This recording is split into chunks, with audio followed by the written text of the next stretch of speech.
Novel محرومی از قلم شازیہ جمال۔ آج بریانی نہیں پکی کیا؟ کھانے کی میز پر دھرے لوازمات دیکھ کر رابعہ نے بڑی بھابھی کی طرف استحکامیہ نگاہوں سے دیکھا تھا۔ باقی سب بھی کھانا شروع کرنے سے پہلے ہاتھ روکے ان دونوں کی طرف متوجہ ہو گئے تھے۔ بڑی بھابھی گڑبڑا گئیں۔ نہیں، اصل میں کپڑے دھوتے کافی دیر ہو گئی آج، اور آنیہ آئمہ بھی صبح سے مٹر قیمہ کھانے کی فرمائش کر رہی تھیں تو میں نے مٹر قیمہ پکا لیا، بریانی کل پکا لوں گی۔ ان کا انداز قدرے وضاحتی تھا۔ رابعہ نے چہرے پر تناؤ سا آ گیا۔ خوب بھابھی، اپنی بیٹیوں کی فرمائش تو آپ کو یاد رہی، لیکن میری پسند ناپسند کی کوئی اہمیت نہیں۔ ان دونوں نے تو آج مٹر قیمہ کی فرمائش کی، جبکہ میں کل رات ہی آپ کو بریانی پکانے کا کہہ چکی تھی۔ لقمہ توڑتے بڑے بھیا کا ہاتھ رک گیا تھا۔ حشمگین نگاہوں سے بیوی کو دیکھا۔ جب رابعہ بریانی پکانے کا کہہ چکی تھی تو پکائی کیوں نہیں؟ الفاظ سے کڑا لہجہ تھا۔ بڑی بھابھی نے تھوک نکلا۔ وہ میں نے سوچا، یہ سوچنے سمجھنے کا کام تو تم رہنے ہی دیا کرو، جو کہا جائے بس وہ کیا کرو۔ انہوں نے بات پوری ہونے سے پہلے ہی بیوی کو بری طرح جھڑک دیا تھا۔ بڑی بھابھی سب کے سامنے بہت سبکی محسوس کر رہی تھیں۔ شوہر کے آتش فشاں مزاج سے اچھی طرح واقف تھیں، اور یہاں تو معاملہ بھی چار بھائیوں کی اکلوتی لاڈلی بہن کی فرمائش کا تھا۔ آج دن میں بھی ڈھنگ سے کچھ نہیں کھایا، سوچا تھا رات کو پیٹ بھر کر بریانی ہی کھاؤں گی، لیکن رابعہ رقتآمیز لہجے میں کہہ رہی تھی۔ اماں کے دل پر ہاتھ پڑا۔ بڑے بھیا نے ملامتی نگاہوں سے بیوی کو دیکھا، جو حفت سے ہونٹ کاٹتی خود کو کوس رہی تھی۔ جہاں اتنا کچھ کر لیا وہاں بریانی بھی پکا لیتی۔ اگر بڑی بھابھی مصروف تھیں تو تم پکا لیتی، بریانی پکانا کون سا مشکل کام ہے؟ لگے ہاتھوں کاشف نے بھی اپنی بیوی کی خبر لینی چاہی۔ وہ جز بز ہو کر رہ گئی۔ ان دنوں وہ امید سے تھی۔ بڑی بھابھی نے اس کی طبیعت کے پیش نظر ازخود شام کا کھانا پکانے کی ذمہ داری اپنے سر لے لی تھی۔ بیٹا، دسترخوان پر بیٹھ کر بدمزگی نہیں کرتے، باقی جو اتنی ساری نعمتیں اپنے سامنے رکھی ہیں ان کی ناشکری مت کرو۔ دادی نے ماحول کا تناؤ محسوس کیا تو شفیق لہجے میں بولی، اگر میرا کھایا پیا کسی کو اتنا اچھا لگتا تو آج یہاں بریانی رکھی ہوتی، آپ سب ہی کھائیں یہ نعمتیں۔ رابعہ کرسی دھکیل کر اٹھ کھڑی ہوئی، اپنے کمرے کا دروازہ زوردار ٹھا کے ساتھ بند کیا۔ سب ہی جانتے تھے اب یہ دروازہ صبح ہی کھلے گا۔ سارا دن کی بھوکی میری بچی بیچاری بھوکے پیٹ ہی سو گئی۔ اماں کی بڑبڑاہٹ چاروں بھائیوں کی پیشانی پر بل پڑے۔ بیویاں شرمندگی سے دوچار، آنیہ آئمہ اپنی جگہ چور بنی بیٹھی تھیں۔ رابعہ بنا کچھ کھائے اٹھ کر چلی گئی تھی، سو سب نے ہی کھانے سے ہاتھ کھینچ لیا۔ دادی نے تعصب سے سر ہلایا۔ اچھا خاصا ماحول مگدر ہو گیا تھا۔ کیا یار، تم نے معمولی سی بریانی کے لیے گھر میں اتنا بڑا فساد کھڑا کر دیا؟ دس از ناٹ فیئر۔ اس نے حسب عادت رات والا واقعہ صبح کالج میں اپنی بیسٹ فرینڈ صبا کے گوش گزار کیا تھا۔ کاٹن کے سفید شلوار قمیض میں ہلکے گلابی رنگ کے دوپٹے سینوں پر پھیلائے دونوں ایک ساتھ ڈپارٹمنٹ کی سیڑھیاں اتر رہی تھیں۔ پوری بات سننے کے بعد صبا نے تعصب سے سر ہلا دیا تھا۔ بات بریانی کی نہیں، اہمیت کی ہے۔ انہوں نے میری پسند پر اپنی بیٹیوں کی فرمائش کو ترجیح دی، اور یہ چیز میں برداشت نہیں کر سکتی۔ رابعہ کا انداز ایسا تھا، جو کیا بالکل ٹھیک کیا۔ اسے اپنے رویے پر کوئی ندامت نہیں تھی۔ ان کی بیٹیاں تمہاری بھتیجیاں ہوتی ہیں، صبا نے زور دیتے ہوئے گویا اسے یاد دہانی کروائی تھی۔ واٹ ایور، رابعہ نے سر جھٹکا۔ تمہاری بھابھی کے دل میں تمہارے خلاف میل آ گیا ہوگا۔ سب کے سامنے تمہاری وجہ سے ان کی اچھی خاصی انسلٹ ہو گئی۔ تو غلطی بھی تو انہی کی تھی۔ صبا زچ ہو کر اٹھی۔ تو کیا لازمی ہے ہر غلطی کرنے والے کو سب کے سامنے ذلیل کروایا جائے؟ تم کیوں اتنی سائیڈ لے رہی ہو ان کی؟ وہ میری بھابھی ہیں، تمہاری نہیں۔ حد ہو گئی۔ رابعہ الٹا اس پر چڑھ دوڑی تھی۔ میں سائیڈ نہیں لے رہی، حق کی بات کر رہی ہوں۔ معمولی باتوں پر ایشو کھڑا کرنا کون سا درست عمل ہے؟ تھوڑی سی کمی بیشی بھی ہو جائے تو کمپرومائز کر لینا چاہیے۔ صبا کا سمجھاتا ہوا لہجہ رسانیت لیے ہوئے تھا۔ رابعہ نے طنزیہ سر جھٹکا۔ کمپرومائز کرتے ہیں مائی ڈیئر صبا، جنہیں زندگی میں بہت محرومیاں ملی ہوں۔ میرے پاس بھلا کس چیز کی کمی ہے جو میں معمولی باتوں کے لیے اپنا دل مار کر کمپرومائز کرتی پھروں؟ تفاحرانہ لہجہ، ذوم سے بھرا انداز۔ صبا نے سفیدے کے درخت سے ٹیک لگاتے ہوئے قدرے غور سے اس کا خوبصورت چہرہ دیکھا، بے نیاز اور خود اعتمادی جس کے ایک ایک انداز سے جھلکتی تھی۔ تمہیں زندگی میں سب کچھ ملا، اسی لیے تمہیں شکر گزار رہنا چاہیے، لیکن تمہیں زندگی کے حادثات کا مجموعہ میں آنے والا کل گزرے ہوئے کل سے ہمیشہ مختلف ہوتا ہے۔ لیکن زندگی حادثات کا مجموعہ ہے، آنے والے کل گزرا ہوا کل سے بہتر ہوتا ہے۔ صبا اسے جو سمجھانا چاہ رہی تھی رابعہ وہ سمجھنا نہیں چاہتی تھی، سو دونوں خاموشی سے کلاس کی جانب چل دیں۔ چھوٹی بھابھی کے ہاں تیسری بیٹی کی پیدائش ہوئی تھی۔ ساری رات زندگی موت کی کشمکش میں رہنے کے بعد صبح شادی کے وقت انہوں نے صحت مند بچی کو جنم دیا تھا۔ کمرہ اس وقت افراد خانہ سے بھرا ہوا تھا۔ رابعہ نے تھوڑا سا سر جھٹک کر کمبل میں لپٹی گلابی گڑیا کو دیکھا اور بنا پیار کیے سیدھی ہو گئی۔ انسانی جسم کا سب سے نرم حصہ دل اگر بے حس ہو جائے تو سب سے سخت بن جاتا ہے۔ پھپھو، گڑیا بہت پیاری ہے نا؟ ثانیہ اور مہک چھوٹی بہن کی پیدائش پر بہت پرجوش ہو رہی تھی۔ آپ ایک بار پھر پھپھو بن گئی ہیں؟ ہاں بھئی، کون سا پہلی بار بنی ہوں، گھر میں ویسے بھی بھتیجیوں کا جمعہ بازار لگا رہتا ہے، بھتیجے کی پھپھی بنتی تو کوئی بات بھی تھی۔ ثانیہ اور مہک چپ سی ہو کر اس کا منہ تکنے لگی تھیں۔ چھوٹی بھابھی نے بے ساختہ لب کاٹے۔ لیکن بیٹیاں تو رحمت ہوتی ہیں پھپھو، بڑی بھابھی کی آنیہ نے آہستگی سے کہا۔ وہ بچوں میں سب سے بڑی تھی، سمجھدار اور سنجیدہ۔ رابعہ ہنسی۔ رحمت اگر حد سے زیادہ ہو جائے تو زحمت بن جاتی ہے، جیسے بن مانگی بارش۔ دادی کو پڑھی لکھی پوتی کی ناعاقبت اندیشی پر افسوس ہوا تھا۔ کچھ کہنے کے لیے منہ کھولا پھر بند کر دیا۔ بہو بھی جانتی تھی دونوں ماں بیٹی ان کی باتوں کو اکثر ردی کے مول رول دیتی ہیں۔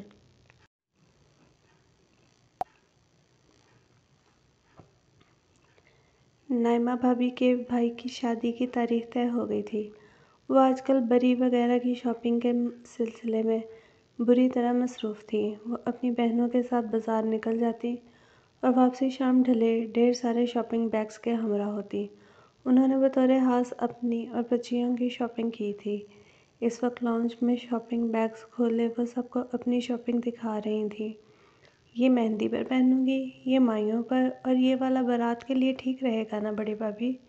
کپڑے کھول کر دکھاتے ہوئے وہ سب سے مشورہ بھی لے رہی تھیں۔ رابعہ کشن گود میں رکھے چینل سرچنگ میں مصروف تھی۔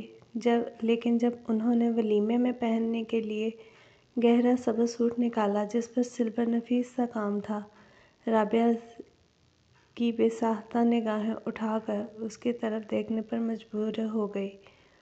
واؤ! بے ساختہ اس کے منہ سے نکلا۔ پیارا ہے نا؟ انہوں نے قدرے اشتیاق سے پوچھا۔ ہاں بہت، نائمہ بھابھی مسکرائی تھیں۔ مجھے کب سے ایسے سوٹ کی تلاش تھی۔ مسکراہٹ غائب ہو گئی۔ رابعہ اس سوٹ پر ستائشی انداز میں ہاتھ پھیرتی ہنوز گود میں لیے بیٹھی تھی۔ اگر اتنا ہی اس پر دل آ گیا ہے تو تم رکھ لو رابعہ۔ چائے کی چسکیاں لیتے وقت رضا نے فراخ دلانہ آفر پر نائمہ بھابھی کا دل تھپکنے لگا تھا۔ کیا واقعی؟ رابعہ نے ابرو اچکائے۔ ہاں ہاں، بھائی خود کہہ رہا ہے تو رکھ لو نا۔ نائمہ پھر اور لے لے گی اپنے لیے؟ تمہیں تو ویسے بھی بہت کم کچھ پسند آتا ہے۔ اماں نے فوراً ہاں میں ہاں ملائی۔ بڑی بھابھی نے نائمہ کا چہرہ دیکھا جو ضبط کی نہ جانے کون سی منزل سے گزر رہی تھی۔ وہ تنگ دل نہیں تھی۔ انہوں نے آنکھوں کے کناروں سے ٹپکنے کو بے تاب قطرے اندر ہی کہیں بہت خاموشی سے گرائے تھے۔ کسی نے رسمی طور پر بھی اس سے پوچھنے کی ضرورت محسوس نہیں کی تھی۔ بعض اوقات بظاہر معمولی باتیں بہت دل دکھاتی ہیں۔ ان دنوں وہ سالانہ امتحانات کے بعد فارغ تھی۔ رات گئی کتب بینی کرتی رہتی، دن چڑھے سوئی رہتی۔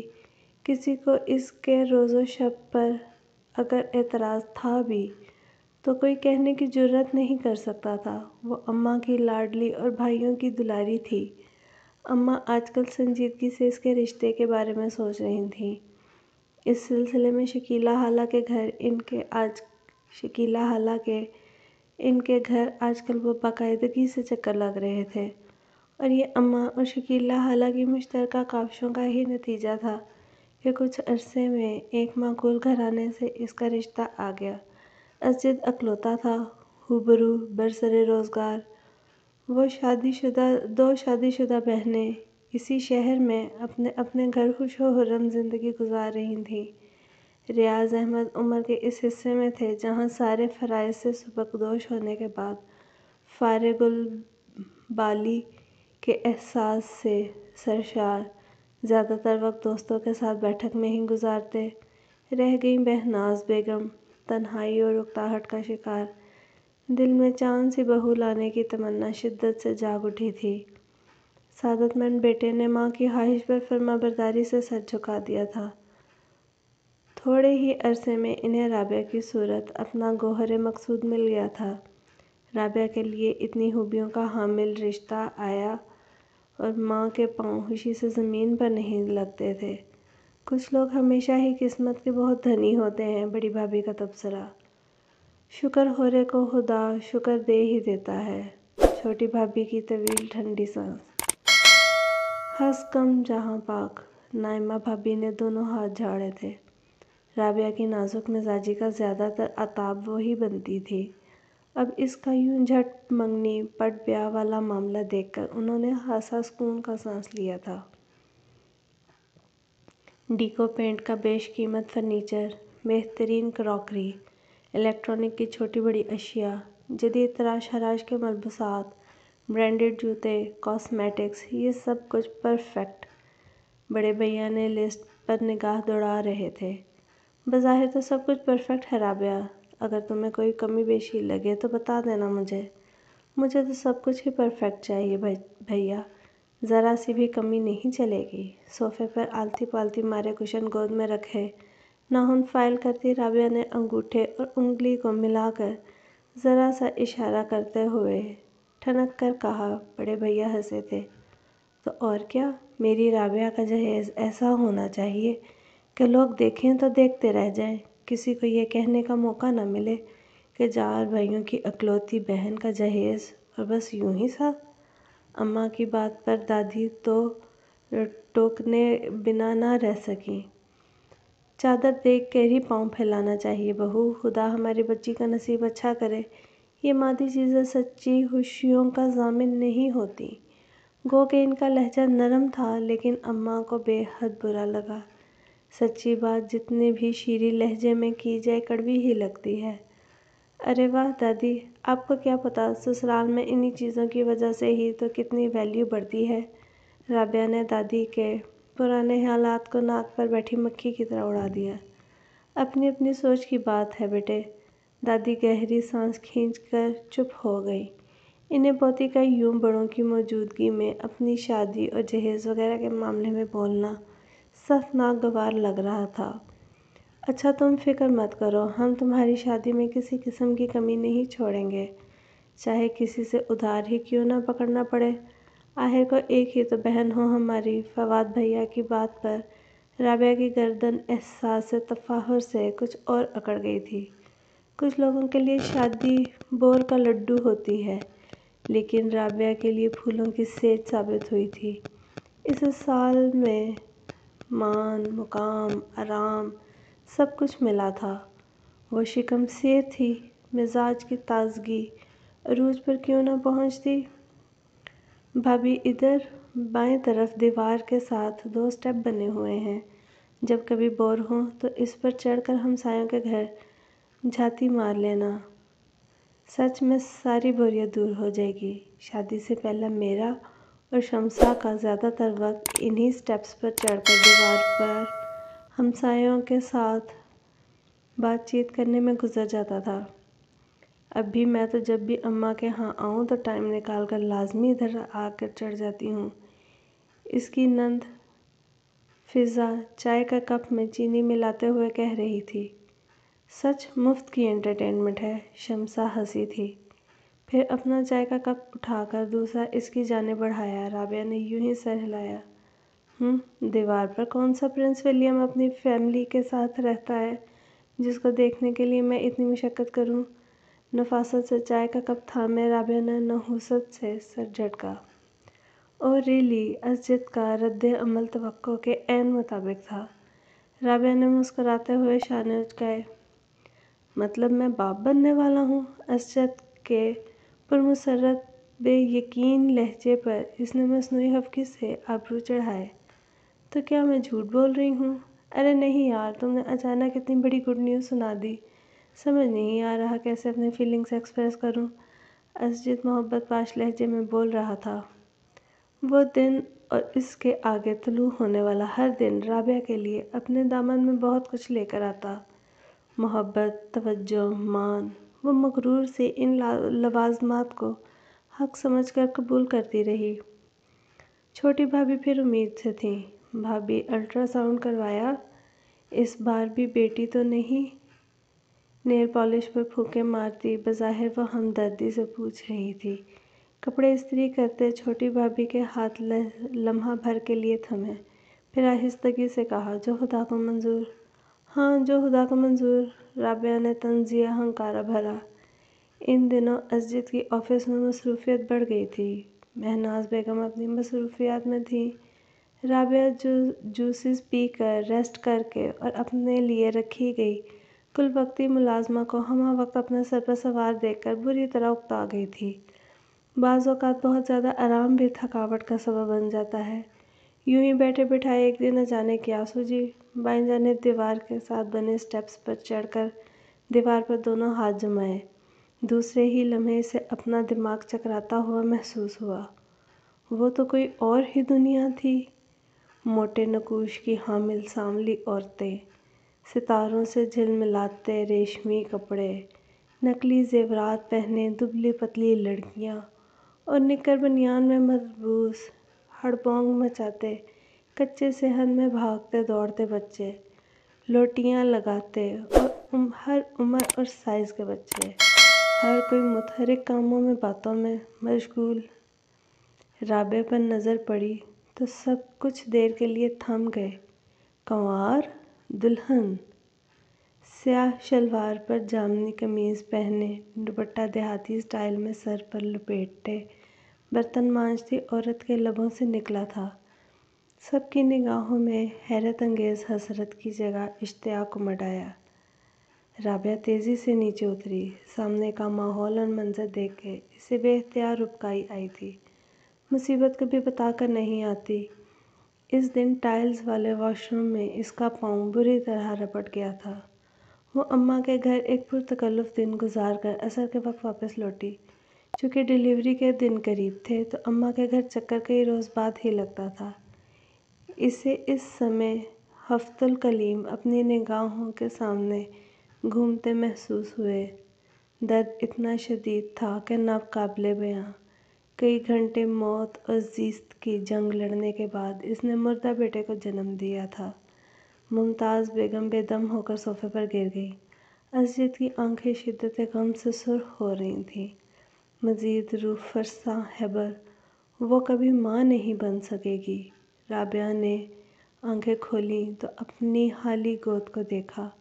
حالی کوکھ کا احساس وحشت بن کر چھا گیا۔ وہ روئی، چیخی، تڑپی اور گالیاں دیں اور چپ سادھ لی۔ ایسی چپ جس میں موت کا سا سناٹا تھا۔ کیا یوں بھی ہوتا ہے؟ اذیت ہی اذیت۔ وقت تھمتا نہیں ہے، اپنی محسوس رفتار پر چلتا آگے بڑھ جاتا ہے۔ بہت کچھ اپنے پیچھے چھوڑ کر نہ جانے کتنے عرصے بعد وہ اماں کے گھر جانے کے لیے خود کو تیار کر پائی تھی۔ موقع ہی ایسا تھا۔ چھوٹی بھابھی نے بیٹے کو جنم دیا تھا۔ یہ خبر سن کر وہ کئی ثانیوں تک یوں ہی حالی ذہنی کی کیفیت میں چپ سی بیٹھی رہی، پھر اٹھی، ہلکے نیلے رنگ کا کاٹن کا کڑھائی والا سوٹ زیب تن کیا، شفون کا ہم رنگ دوپٹہ سینے پر پھیلایا، نیچرل کلر کی لپسٹک لگا کر بال سمیٹتے ہوئے چوٹی بنائی۔ خود کو سمیٹنے کا فن انسان کسی اور سے نہیں سیکھتا، یہ اس کو خود ہی سیکھنا پڑتا ہے۔ گھر میں داخل ہوتے ہی اسے خوشگوار سی چہل پہل کا احساس ہوا۔ سبز گرل والے برآمدے کی دائیں جانب سے کچن میں آنیہ گھن چکر بنی ہوئی تھی۔ وہ یوں ہی قدم قدم چلتی دروازے پر آ کھڑی ہوئی۔ آنیہ آپی، مجھے کباب چاہیے، ثانیہ لاڈ سے فرمائش کر رہی تھی۔ اور مجھے فنگر چپس۔ وہ چک کر اسٹول پر بیٹھتی آئمہ یاد دہانی کروا رہی تھی۔ اوکے بابا۔ بالوں کو تھوڑا سا اوپر کر کے کیچر میں جکڑتے اس نے آستین اوپر چڑھائی تھیں، چولہا جلایا، ساس پین رکھا اور فریج سے مطلوبہ لوازمات نکال نکال کر سلیب پر رکھتی گئی۔ میں تو صرف نوڈلز کھاؤں گی، گول مٹول سی مہک گھنگریالے بالوں والا سر ہلاتی کوئی تیسری بار کہہ رہی تھی۔ آنیہ آپی، میں تو صرف… اوکے میڈم، سن لیا۔ مصروف سی آنیہ نے جھٹ پٹ اسے پیار کیا۔ رابعہ مسمرائز سی کچن کے ادھ کھلے دروازے پر کھڑی رہی۔ اس نے دبلی پتلی آنیہ کو دیکھا۔ وہ بھی تو اسی گھر کی بیٹی تھی، جس میں خود اعتمادی اور خودداری تو تھی، لیکن زوم اور احساس برتری و تفاخر ناپید تھا۔ اسے بڑی بھابھی کی تربیت پر رشک آیا تھا۔ کاش اماں، اگر آپ بھی میرے ناز و نعم اٹھاتے وقت توازن رکھتیں تو شاید آج میں یوں اس طرح… اس کی پلکوں پر لرزش سی اتر آئی تھی۔ پھپھو آ گئیں۔ کسی بھتیجی کی نظر اس پر پڑی تو نعرہ بلند کیا۔